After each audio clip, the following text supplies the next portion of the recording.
Alright, it's Sunday morning, and you guys remember this quarter panel that we repaired a week or so ago, 2 weeks ago, and it's been setting up while we've been doing other stuff, and so we're blocking it out now, and it's been raining today, and we've got dry blocking going on this side, and up here on the roof and this side of the car we got wet sanding with 600. I don't know, it's just kind of the necessary of two evils, you know. You just the wet sanding, you get all that sludge and stuff, but since it's raining and wet, we're kind of dealing with that outside of the garage, and the dry sanding gets all the dust and powder and all that. So Matt probably should have a mask on, but I guess today, with it being wet and all, it's the stuff isn't going airborne like it normally does. So anyway, yesterday we really spent all day long on one area trying to do carbon fiber pattern on this dash, and it didn't look right, so we just ended up doing base coat, clear coat black, because it was just painted with some lacquer spray bomb stuff. So you can still actually see some of the carbon fiber pattern through it where we didn't get it covered up with the black. So anyway, this thing has a big dash pad that's supposed to go on it. We were kind of debating on whether to put it on there or not. So yeah, anyway, and it looks bad. You know, we didn't have good lighting on the inside and got a couple of runs in there, and it's, you know, the interior of the car being black and everything, it's hard to see. So that was my mistake for not. We had that light in there, but the bulb went out on it before we painted it. So anyway.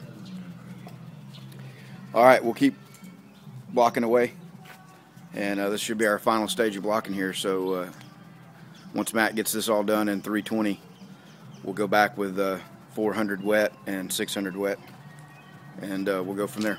Alright, guys. Alright, Steve, Talon 4WD or 4WD Talon,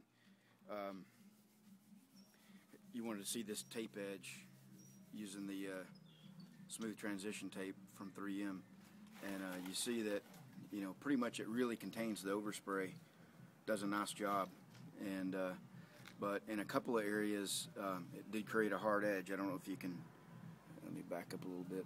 Right in here there's big hard edge on it, and right here in this corner there's a hard edge. It doesn't really make corners very well.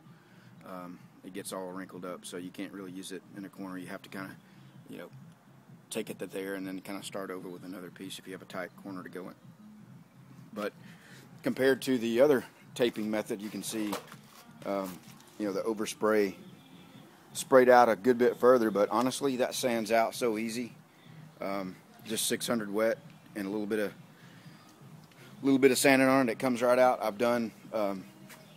I've sanded this edge out in 600 wet, and you see the overspray's gone. I've sanded the overspray off of this edge. You can see it's nice and tight. So either way works well. I don't know about this hard edge that it's created right there, how hard that's going to be. I'm about to start on that now. So you asked for that. Hopefully that's what you wanted to see. Thank you, sir. Oh yeah, this quarter panel is definitely refusing to cooperate. A little bit of a funky spot right there where the body work from the weld seam that we did that went up and across, and we didn't quite feather the body work out, and it was leaving a little bit of a funky sharp transition that was showing up at times, even though it could be blocked out. You could feel it, and you could see it when we put primer on it the last time. So I put extra primer on it thinking we might be able to sand it out of there with primer, but it just needs a little skim to feather it out, and we'll reprime that and we'll be back in business. Alright, come back later on.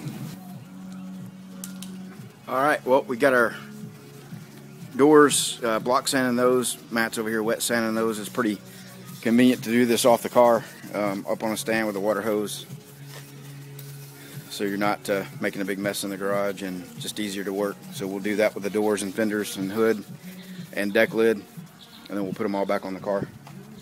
And over here we got that blocked out, feathered out with 320, and so we'll go ahead and put some primer on it now. Alright, doing a little quick spot prime job here, and we'll be back in business.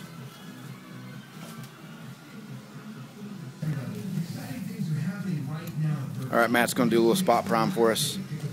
We've already done a couple. You see our spot there. And, oh yeah, when we're spraying primer, we like to leave it on the wet, so much so that we like to run it a little bit. That was me doing that. So, no, it's probably backlit right there. Found a couple of spots on this door that we were getting into the fiddly bits, as it's been referred to, that needed a little bit of work. So just a little bit of filler. Probably can't see that, but anyway, Matt's going to hit them with a little bit of spot prime right on the spot, and we'll go from there. Dust it on there, bud.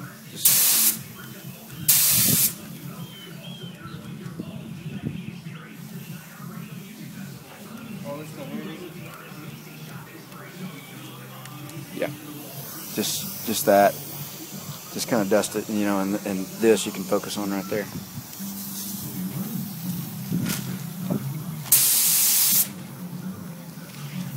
Oh yeah, we're priming outside with the wind blowing and no mask on, and the F-250 sitting right there.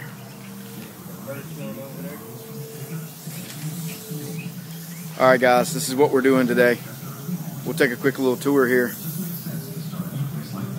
Got our panels all inside. This door is 100%. It's ready to have paint on it.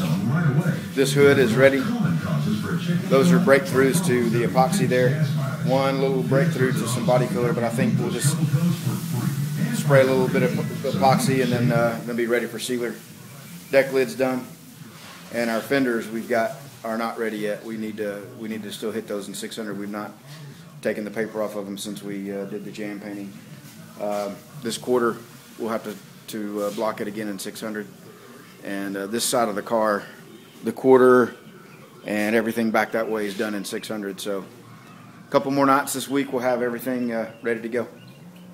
All right, that'll be it for today. We'll come back and I know it's all backlit there showing you that, guys. Anyway, we'll come back and show you more. Actually, we won't. That'll be it for today. We'll give you another update later this week as we make more progress.